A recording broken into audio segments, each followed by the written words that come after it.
see dead people. Look at me. Show me.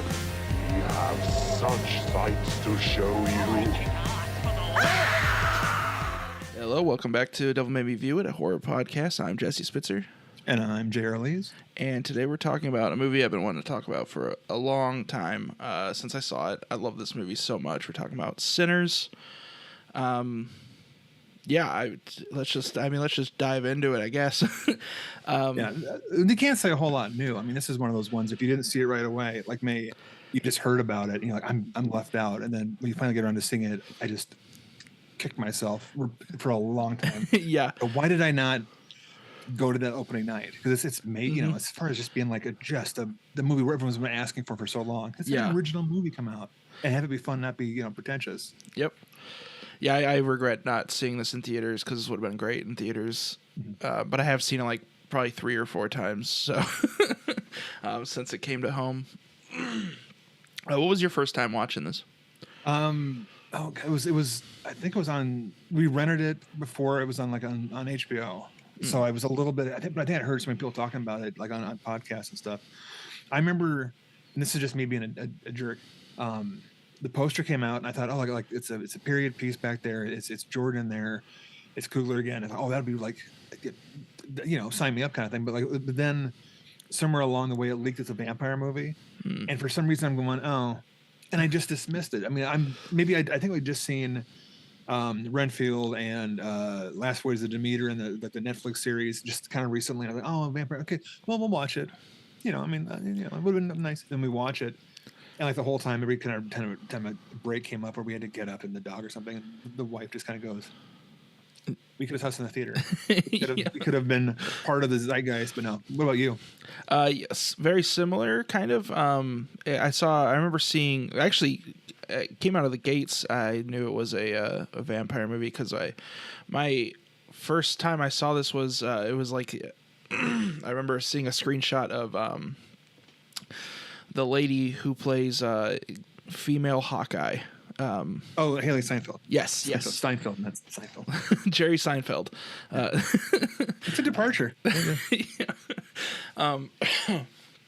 was like the screenshot of her with her mouth covered in blood when she has that awesome line where she's like, "We're gonna kill every last one of you." I was like, "Yeah, I'm down. Whatever. That sounds great." Yeah.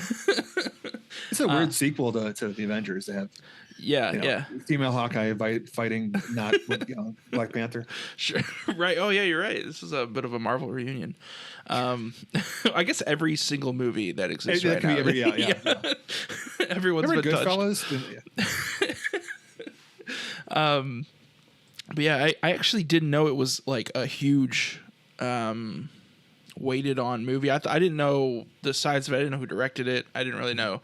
I just knew the horror movie coming out called Sinners with vampires set in Jim Crow era. And then it came out and everyone was talking about it nonstop. It was just everywhere. And I was like, there is no way that this movie is that good.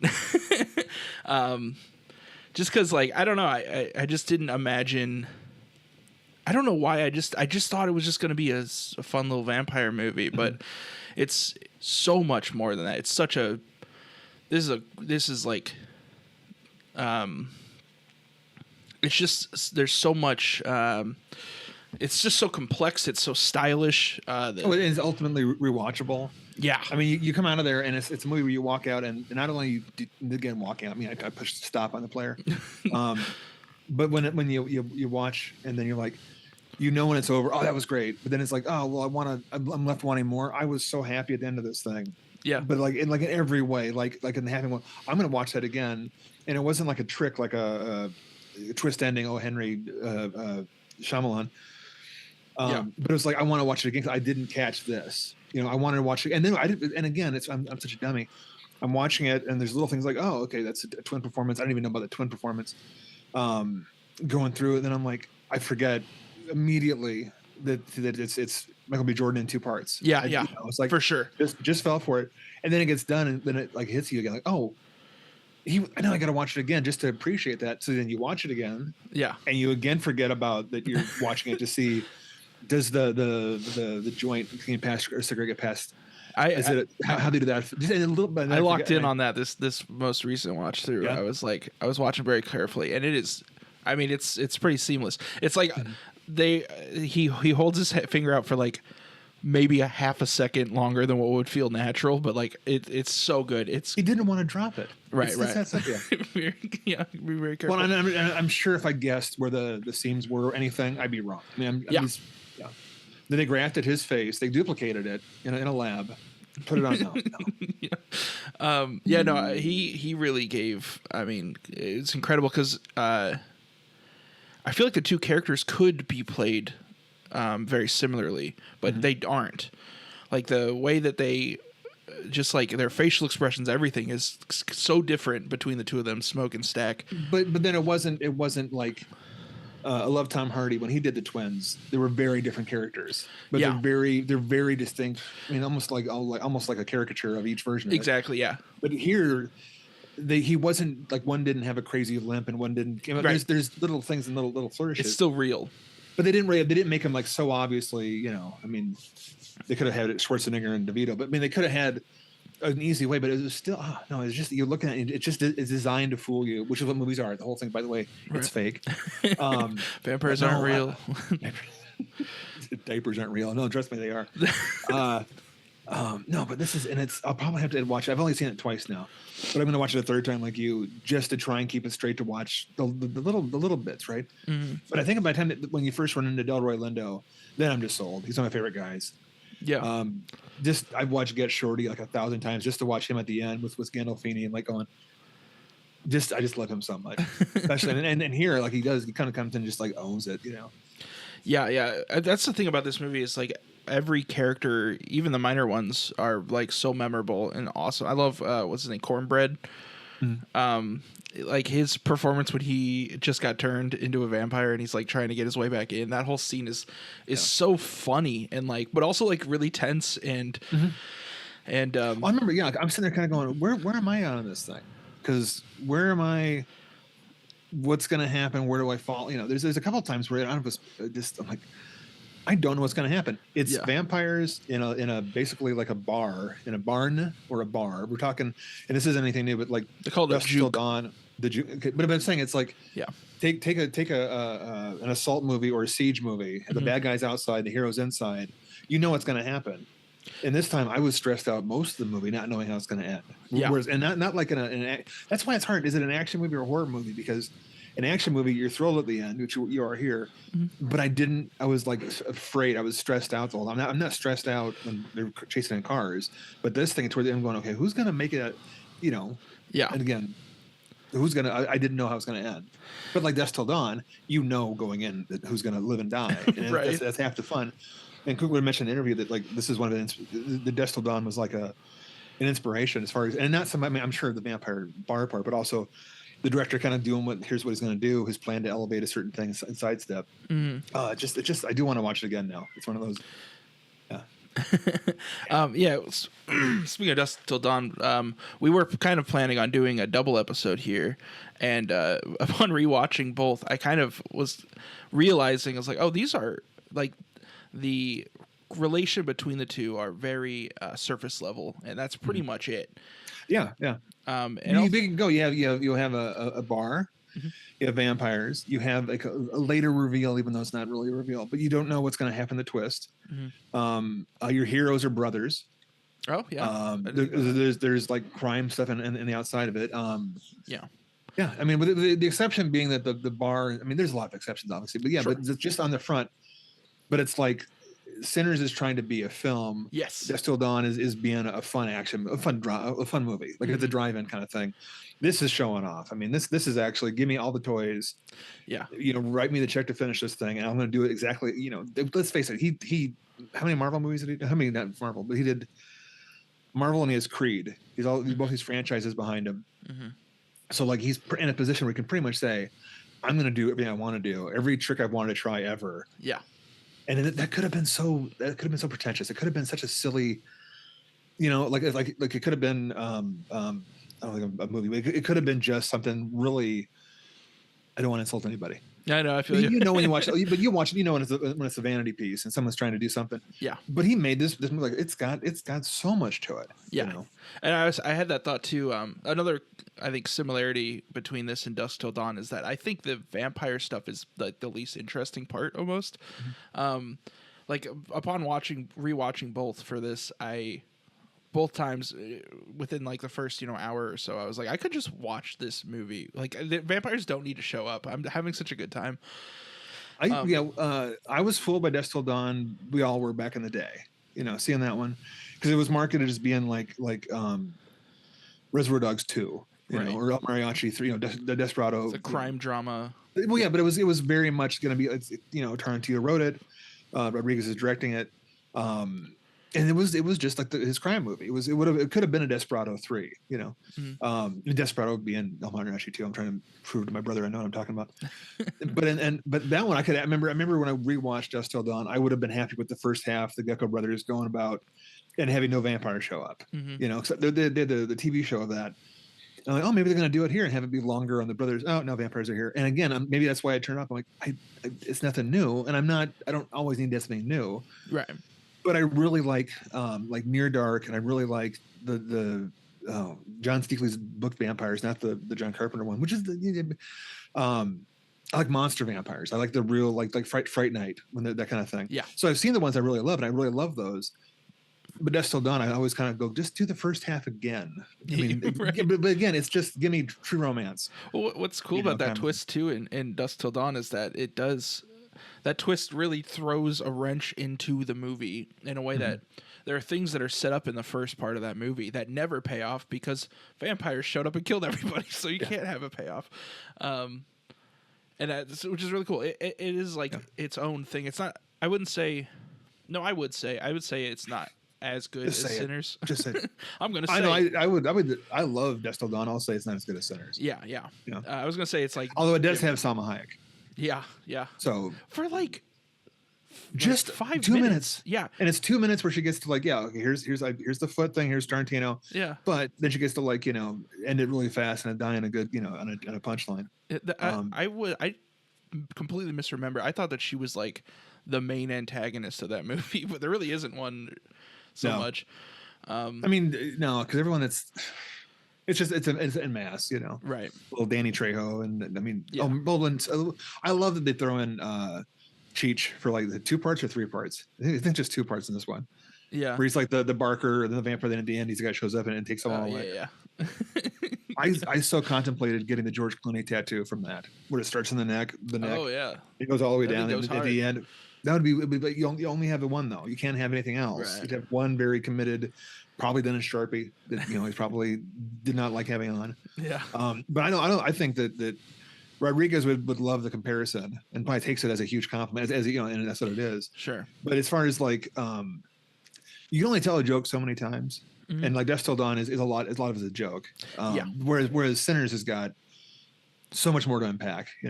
Yeah. Sinners is very like I said, very likable characters. Every character in this has like a moment that's great, which again adds to the rewatch because it's like I just want to hang out with these people again, and we were talking about how it could have been super pretentious.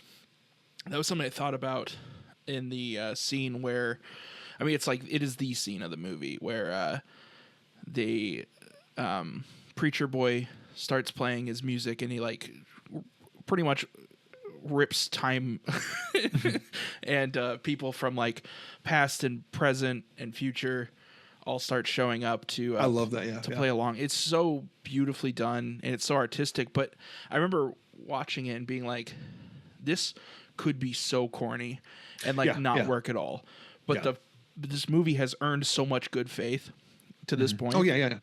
I think if you started right there, someone walked in the room and saw that, it'd be like, oh, what's this? Someone's just showing off to show off. Yeah. But yeah, like I was thinking, why is it different for him?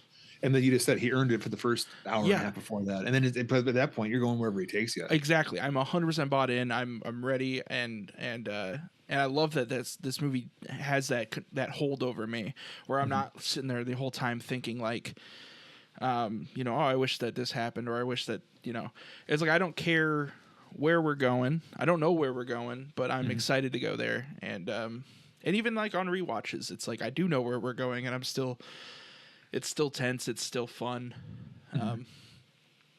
It just succeeds in everything pretty much. I love the performance of the vampire as well. The main vampire, I can't remember his name. But he is so just like he's almost got me convinced to open the doors. You know what I mean? Like, Oh yeah, there's a couple times in there, and like it's like Q. Here's the bad guy. He's gonna monologue. He's gonna tell you we're badass and you can't stop us, and you should like 30 Days a Night. I love 30 Days a Night. Then it's kind of like what I compare things to, right? But this one is said it's backpedaling already. That's my vampire. I should have said 30 Days a Night a minute ago. I wanted the monster vampires. They're just the horde. They're the zombies that run fast. But if this had been just that, I would have seen it before. This is the kind of thing. But there's bits when he's trying to say when he's pleading at the door and he's going to, it's probably better over here. I mean, this isn't. I'm not threatening you. I'm inviting you, kind of thing. Yeah. And then there's a time you're sitting there kind of going, oh, is this going to be that? That makes sense. They all should join him, and then everyone we've seen the movie goes on and gets the guys at the beginning, like in the bad movie that I'm writing in my head. Right. It could have been that right there, and then he's like, "No, have a seat, Jason. You have your own ideas. Yeah. I'm gonna tell you a story over here. Yeah, and it makes sense totally with like historically, like him being a Irish American, like him recognizing like being oppressed for where you're from and who you are and things like that. And I like that at the end of the day, he's just, I'm assuming I really don't know what his motivations are. Like at the end of the day, he could be completely genuine and being like, hey, everybody sucks. Let's just become super strong and murder everybody. And then we'll all be friends and we can sing Kumbaya. They have better choice than Kumbaya. Right, that's true. Because like later on, God, that'd be a great question to ask when after everyone's at some presser or some kind of a Q&A, and ask him that. What was the motivation? That were you trying to offer? Were you trying to do anything? And he'd be like going, "Can we just talk about how cool it was to work? Something else." That seems like a very inside actor studio kind of question. And now I want to know the answer. Yeah. Yeah, because remember the bad guy's never a bad guy in a script. They're the hero of their own piece. So like he's got to have an angle on that. Yeah. Yeah, because he definitely has no. He's eaten. Yeah. Yeah, there's you're right. And like there's ways to get in the building without having to actually be like you have to be invited. But that straightforward talking, like he could lie to get in, Right. And I like that he's terrible at lying. Like all the vampires are so bad at lying. I love when Cornbread is like vampire Cornbread is murdering somebody at the same time, like right next to where that's going on. They have was it Cho and his wife. He's trying to convince his wife to come out or let him in, and she's just like, "Look what is happening right there," and he's just like, "Oh yeah, he'll be fine." Yeah. Like, don't worry about that. It looks worse than it is. Yeah. Yeah, I like that they're kind of dumb and they're not like super sly, but they're also like just having a great time outside, waiting patiently, Yeah, singing Irish. Well, and they jigs. can wait forever. They're in no rush, Yeah. It is a neat take when it's not. It's real. God, most vampires really are. Either they're tortured souls, like they've been turned and they have to fight against it and be freed, or they're Dracula, they're the master, antagonist kind of thing. So these guys, and then there's like Lost Boys, and it's kind of a throwback to Lost Boys, and then because they're there having fun until Corey Haim ruins it, like most things. But it is, it's the fun part of it. It's almost like, now dare I say, I'm not comparing Sinners to Twilight. Okay, but like. I haven't seen True Blood. But I wonder if there's it's a thing now where they have vampires having an aside just vampires. Like you never see a vampire conversation anywhere else. You see it here, and you see it like. And remember, I have seen Twilight. I admit it. It was in focus, but I wonder if that's a new dynamic to have them talking, because we're never like they're super cool, but they're not like trying to get the audience to be on their side. They're always the bad guy. Even when they turn, they're still you're still on the sides of the people that have, the body temperature. Yeah, and I like the way the mechanic works in this one is that when you turn, you just kind of become part of the hive mind. So That makes more sense than just suddenly, this is your mom, but she's evil. exactly. It's like, oh, they still all the memories and stuff, but like, oh no, but now, but that does, the hive thing does make more sense as far as Exactly. It's how like, oh, that now my motives are the same as this guy's motives, and Mm-hmm. they even Dusk Till Dawn does like has a little hint. Of Oh yeah, that. I think everything has that. Even when the vampire's like pleading with the hero Yeah. or the living person, oh, don't you still miss me? It's me. It's your mom. Like they have Sure, memories sure. and stuff. But it's always like there's just a flip switched. Like in the Right. good guy doll, it's a switch to evil. Yeah, because in Dusk Till Dawn, there's that moment with Sex Machine where he's like starting to turn, and he hears like a voice in his head that's just like, "Kill them all, kill them all." Yeah. And they usually, yeah, it's like this now. This makes way more sense where it's like, oh, okay, we are here to kill you, but also I am still your brother, and I genuinely think this is what's best for you, in a weird kind of way. And In my family's kind of way, yeah. right. It is coming off of Thanksgiving. And good luck with yours. That's the kind of dynamic you have to have of like, yeah, I know it's best for you. Yeah, right. My best intentions. And oh man, because it's something that the best intentions being they made this. I'm not trying to distract from the best of intention. I love how it, again, spoiler, we're past spoilers. It's been out long for us to see it a couple times. Yeah. The fact that the end makes it so you're not going to have a sequel to it. Yeah. Like this is like I sort of read somewhere he's talking about how he wanted to be a complete, I think he called it a complete meal. So he doesn't have to work because he's been coming off all the franchise stuff. And I'm like, it's almost like the ending, even though he's not going to do a sequel to it, like, but like it just wraps it up. It's like they're try and do this, try and do part 2. Mm-hmm. Jumped ahead, to We're gonna be in the '90s hip hop scene, maybe. Don't say it. Someone will pick it. Actually, wait a minute. Yeah, that's the big thing we haven't really touched on. The big theme of this movie, I think, is music in general, and how music can overcome, so many different things, and it's done just in such a cool way. I go back and forth with every watch. This time I'm actually I like it this time around. The mid-credit scene where... Because I just feel like that ending is such a perfect ending where it cuts from the dad being like, let the guitar go, let it go. And then it just does a time jump to 1992 and you see he's still playing. And then credits. I love that so much. And then there's a little post-credit or mid-credit scene where... some of the people that you thought were dead come back, and they have like a little conversation. It's a really good scene. I like the where they go like, until the sun went down that night, that was the best day of my life because we were free for a moment. And I love all that, and I think that's great. Like that's such a great bow to put on the whole movie. My only problem is that there's already such a nice shiny bow. Yeah. It's like now we have 2 bows, and that's cool. I'm okay with having 2 bows, but one kind of subtracts from the other sometimes. But yeah, I just love the theme of music and how the music in this is so good. Yeah. And so especially again that one scene, the main scene where they're burning the roof down and you actually see it happening in like a symbolic way. And the way that music evolves, just that song evolves in that scene is so cool. I don't know. This movie just has so much to offer. And that's why I said earlier, it's like the vampires to me is like kind of the least interesting part. Well, they're just like the catalyst for the conflict. It could have been anything else. Yeah.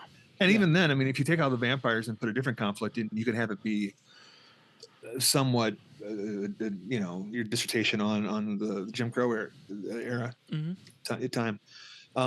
But then tossing this in, it makes it more palatable. It's like Star Trek kind of being, it's not political. Yeah. Right.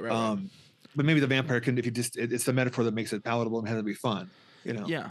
And I also like that you can view it as like, oh, they're the symbolism of evil, like that, you know, there's kind of this elusive evil that exists in the world that's talked about, and like here they are in the flesh, they've showed up, but then even that gets circumvented because once that's taken care of, then the actual evil, the KKK shows up, and it's just so, again, it's like, you know, saying it's the least interesting part of the movie to me does not mean that I dislike it. Yeah, Or that when the whole whole thing's rock solid, the least interesting is just a guy that got the silver. If there's only 2 places. Yeah. Yeah, I mean,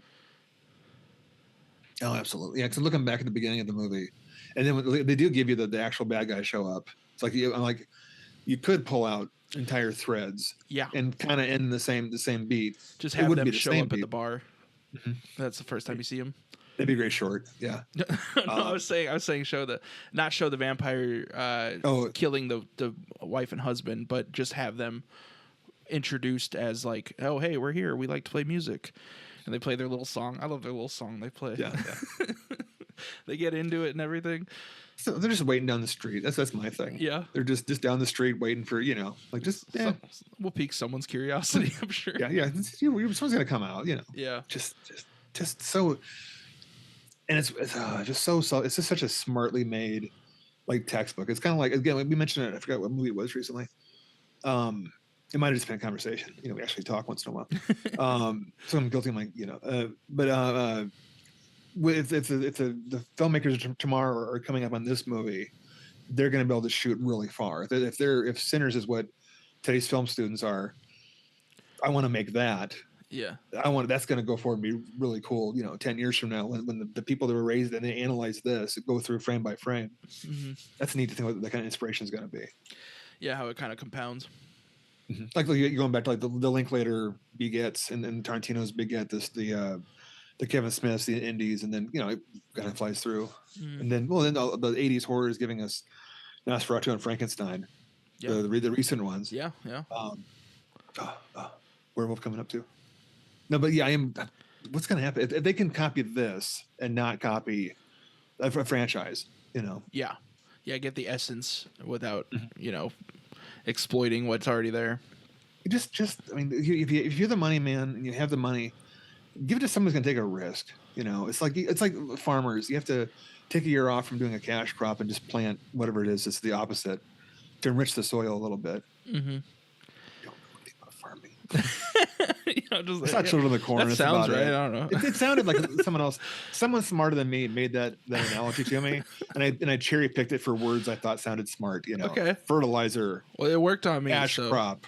All those tobacco farmers here in Iowa. Crop dust. That's a different thing in my house. Yeah. I get muted a lot when no one's looking. Yeah. Do you have a VIP in this? But besides Michael B. Jordan. Oh man. I mean, I think might be his first acting role. I could be wrong about that. But the preacher boy. Mm-hmm. His voice is incredible. Like every time he's singing, I love so much the scene where he plays for Stack in the car, and just seeing Stack's reaction. Like after like 4 notes, he's just like, "Whoa!" Yeah. And see, sometimes you see that in a movie, and like it's the crowd reaction makes the main person bigger. Sure. A girl walks by, the crowd goes, "Ooh!" Like, oh, now she's the most beautiful. The crowd laughing is like a laugh track. Yeah. This time, I totally bought. The voice was that good. It wasn't. I didn't need the actor to look at him and go, "Wow." I'm saying, "Wow." Yeah. Yeah. It's like his reaction didn't inform my reaction, but I didn't care about my reaction in that moment. I was just like I love how much this guy loves his cousin and is impressed by him and proud of him and stuff. And I don't know. Yeah, I think his performance was also super subtle. He had some great moments with his love interest, that married woman. Mm-hmm. They kind of do a back and forth. I love the line where he says he's like explained to her like, "No, I'm blood related to the Smokestack twins," and she's like, "Oh, but you're such a nice young man." He's like, "I'm not always nice, and I'm not all that young either." Something like that. His delivery on that line is really cool. Yeah. Yeah, I'd say he's probably Most impressive in my mind, like most impressive performance. Probably behind Michael B. Jordan if I had to put the two next to each other. Yeah. Just because he's kind of doing double duty there. Yeah. Well, the divide is accomplishments and a half. Yeah. But you need all three of those parts. I mean, yeah, the whole thing's just. Yeah. Also, the Smoke's love interest. I don't remember her name. She is. She was in the movie His House. Have you seen that? That's on Netflix. That's another great movie. I highly recommend that. But she was really good. She was the one that did all the. She's like the. I think she's like an apothecary. I don't know what the correct term would be, but she does like the herb medication stuff. Yeah.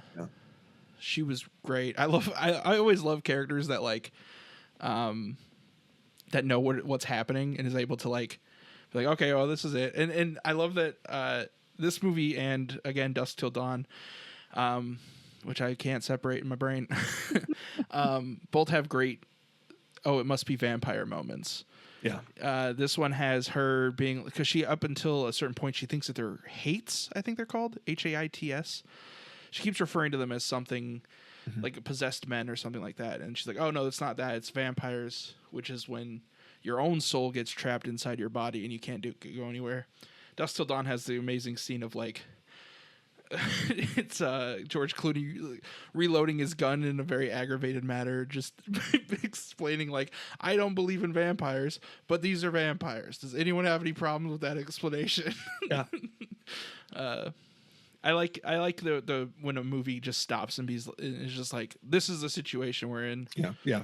Like it's this is what we have to do. We have to fly down this tunnel and shoot this thing, and then that releases this, and then this is going to be any question. Yeah, right, exactly. And it's like if you have, neither movie sits on like, well, it can't be vampires because vampires don't exist. Like that doesn't happen in either of these movies. It's just kind of like, yeah, these are yeah.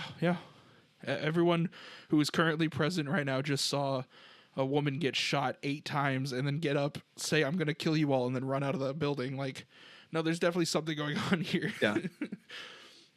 It's like, like the line at the end of Dusk Till Dawn, psychos do not explode when sunlight hits them. This is not, yeah. Yeah.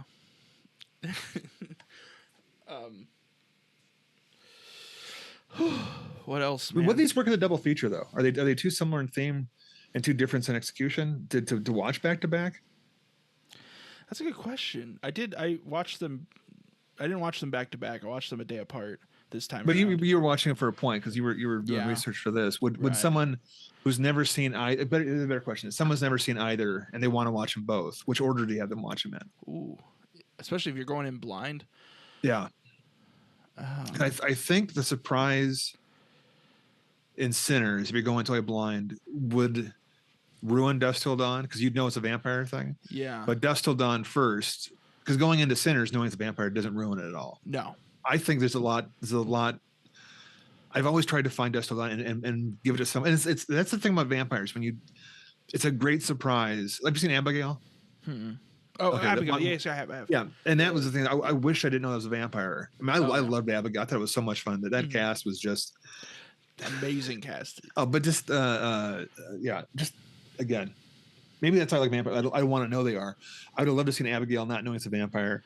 Yeah, but I probably wouldn't have watched a home invasion movie about a bunch of guys hurting a kid, or trapping a kid wouldn't appeal to me. Yeah, how do you market that? That's kind of yeah, but again, it's kind of like the Pet Sematary remake. How do you? It's the great surprise, but then they told everybody about it. Yeah. You could totally watch it. Like Abigail is hurt by knowing it, but you got to watch it. I don't think there's no damage done to Sinners by knowing it's a vampire movie. And even with both of those examples, Sinners and Abigail, the vampire shoe drops like maybe 30 minutes in, whereas Dusk Till Dawn, it's way late. It's like final reel. It's after the halfway point, well after. Oh yeah. So yeah, it does scream that like it was 2 scripts and they just put it together. Actually, I think Dusk Till Dawn. It's what's his name? It's Kurtzman from K&B before he quit K&B. Wrote the script. He's a K&B effects guy before he took the K. wrote the script, and then Tarantino either rewrote it or they say rewrote it. And he bought it for like the joke was he bought it for like a couple $100s, and then the guy goes he paid more than that. Trust me. And then these guys do the effects for it, so it's a neat little kind of a thing. But I wonder if Dusk Till Dawn was the guy who wrote the vampire part in the bar, and Tarantino just wrote an hour of Reservoir Dogs at the beginning of it, and didn't actually, it wasn't like a page one rewrite. It was just, I'm going to add 40 pages of this right here, and then kind of lead into the whole thing. Yeah, I never thought of it. I mean, I can see the brothers look like Reservoir Dogs, They could have been sitting there with Tim Roth, Clooney and Tarantino. Yeah.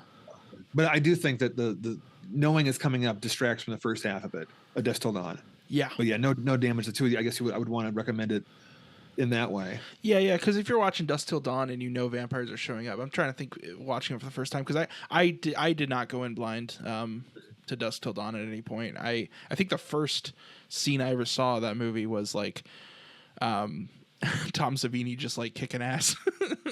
Yeah. But people give the movie crap and the crap on his Sex Machine's, little Gatling gun penistal. I mean, you want to call it penistal.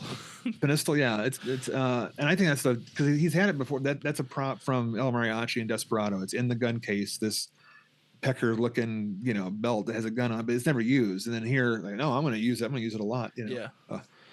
Yeah, I showed my wife has never seen Dusk Till Dawn, but she's a huge Tom Savini fan. So so she knows all the.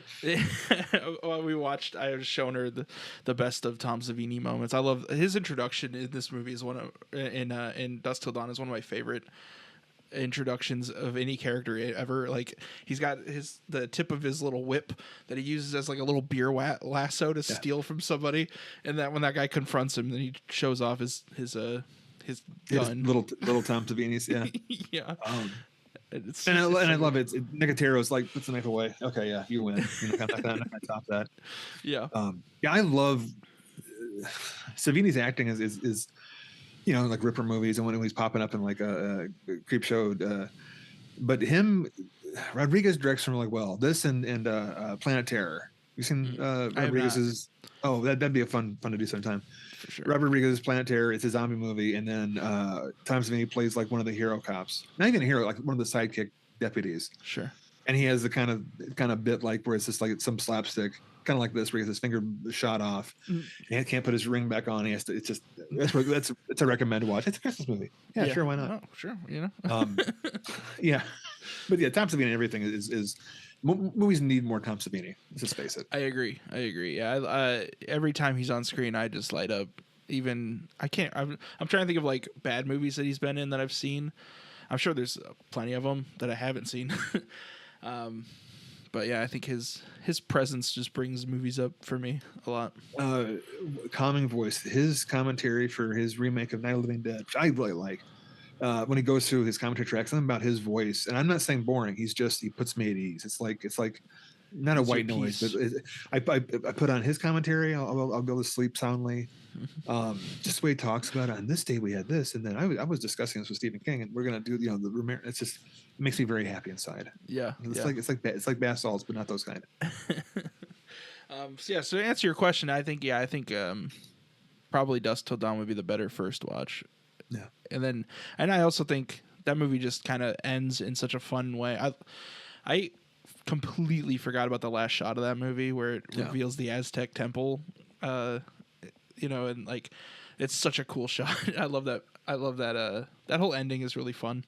Mm-hmm. And then if you go right into Sinners afterwards, which is also just has a really fun opening, just so many just great character moments. Yeah. I love him negotiating with the woman who makes the sign for their club, and they're like negotiating, and it's like 15 cents, 17 cents, 16 cents, and they finally get to an agreement. And he's about to pay, and then the husband goes, "Oh, we only have one color." And he puts his hand, puts the money back. What color?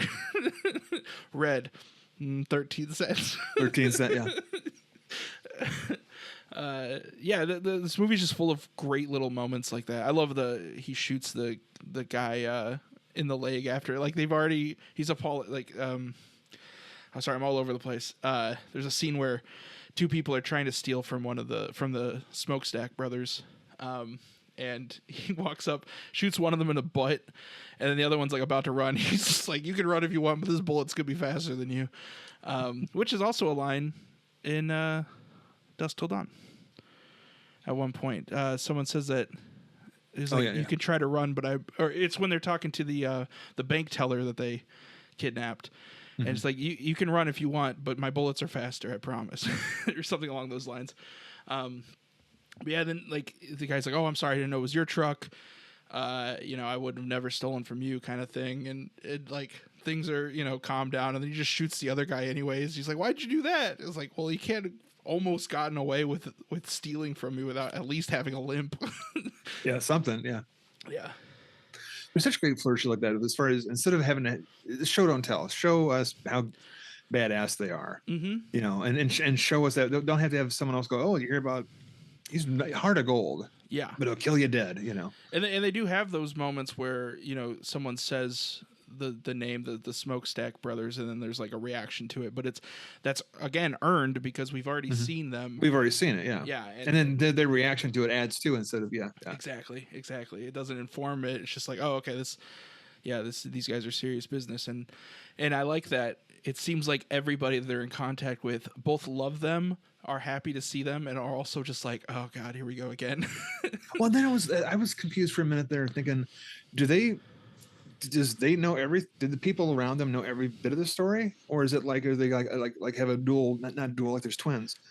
Is it a secret that they're also like criminals and the those kind of guys? Because the love they have for them is such, for me, was like, oh, maybe that's a secret. Yeah, I'm like, no, that's just the story. Stop bringing other tropes to it. Yeah. I think it's just kind of an acceptance of like, oh yeah, those are two guys that are willing to do whatever it takes to get ahead, and you got to kind of respect it at a certain rate. Again, there's so many just great little character moments of someone. You said show don't tell. Another great moment of that is the way that the street is separated from white people versus people of color, and it's never. I don't think anyone ever like has a line about it or anything, but the family that owns the shop, I think either they own the shop or they work there. They also work across the street, so there's that scene where, God, sorry. Ugh. There's a scene where I'm emotionally invested right now. Yeah. So. No, I got some indigestion going on. I had a Jack's Pizza before this. It was a mistake. Jack's Pizza, fine sponsor this week. Jack's Pizza. Yeah. Never once gave indigestion. But the husband is just like, oh, go get your mom.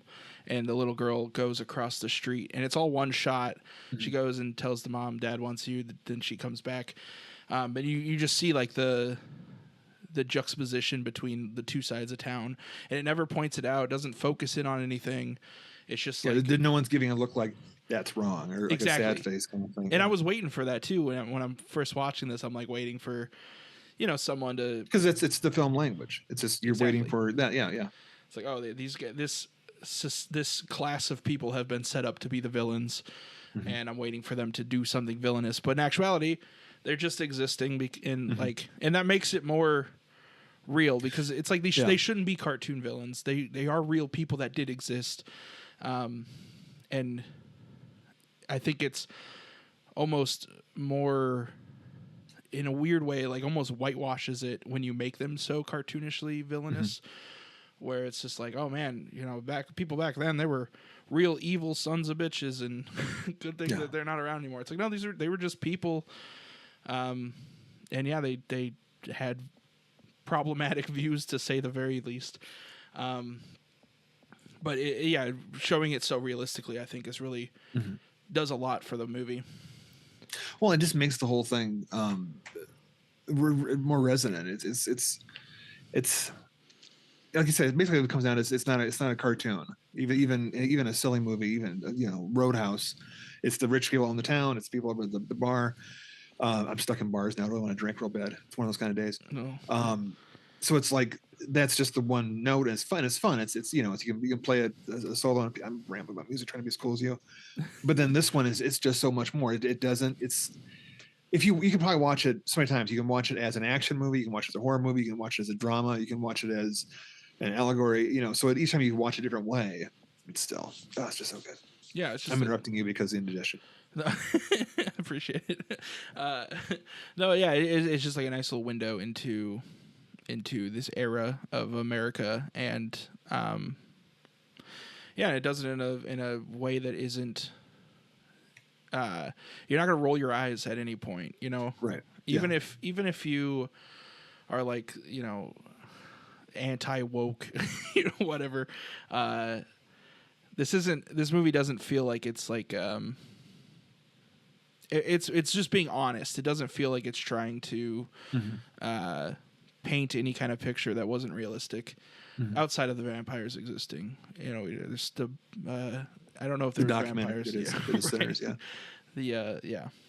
But well, no, but like this is why it's such a refreshing kind of thing. I mean, there's been a bunch of these things that when you watch it, it's such a singular thing. And I don't.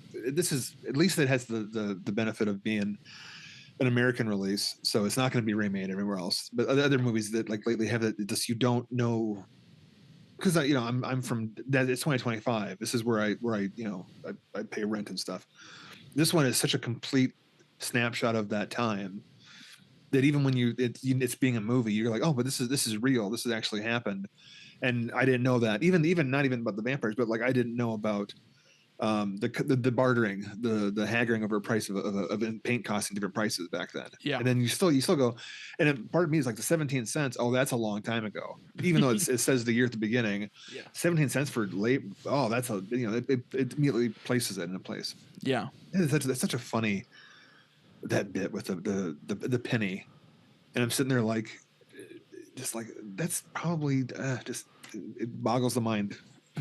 yeah. Another thing I think I knew at one point, but I is the, like, they call it plantation money, where it's like money that's only usable in like certain areas and things. And I love that they accept the plantation money at the bar, and Smoke is like, well, we can't have that. Obviously, that's bad for business. And they're just like, listen, these guys worked hard for this money. Like, they're just coming here to unwind. We can't turn them away because they don't have, you know, because their money's no good here. Yeah. Right. Their employers didn't pay them actual money. Like, what, that's not their fault. You watch the news for a couple hours a day and you're like, why did I should just turn on cartoons. I can see that the benefit of wanting to watch Dusk Till Dawn now. Exactly. When it was a simpler time. And it's just Cheech Marin going through what kinds of entertainment the bar has. I love that speech. Yeah. You know, yeah. We'll say it now. Yeah. The different kinds of cats. But if you can beat it, yeah. That was like Cheech Marin when I just knew him from like Cheech and Chong, of course, but like Nash Bridges has been on for a long time. Okay. So I was just thinking, oh, this is what he's gonna do. He's gonna do Nash Bridges, but then I'm like the Desperado, and then this. I'm like, okay. So I've always been more of a Chong guy because of that '70s show. He's probably my favorite. Leo, I think his name was. Yeah. Great. He's the highlight of the '90s show. If you're around watching that, he was in that. I want to say he was. Maybe I was also. I never watched Leo'd it, so up. I don't know anything. Yeah, there's also been when like I want to say he was, and like no one recognized. I'm rambling on. That'll be the next episode. We'll do that '90s show next.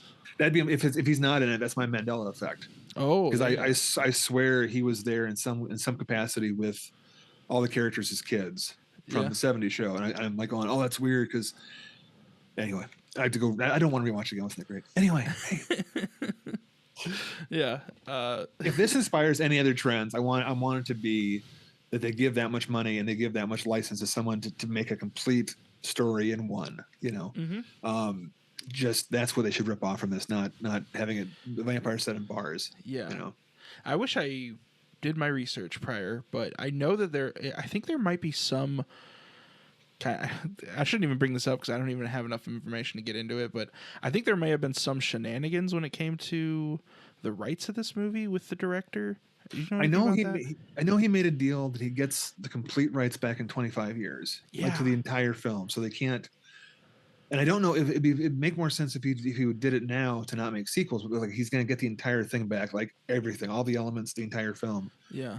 and that's probably why I don't know if he would what the benefit is to the studio or to him. If it was like, did he work cheaper? Did he get? I don't know. It's one of those things where I Yeah, would love I'm to know not more because sure. people were in a kerfuffle about that because no one gets Yeah. their films back, and I'm like, because everyone's making part 17, so you don't get the rights to that. Right. You can't own the rights to Batman just because you did the Batman. Exactly.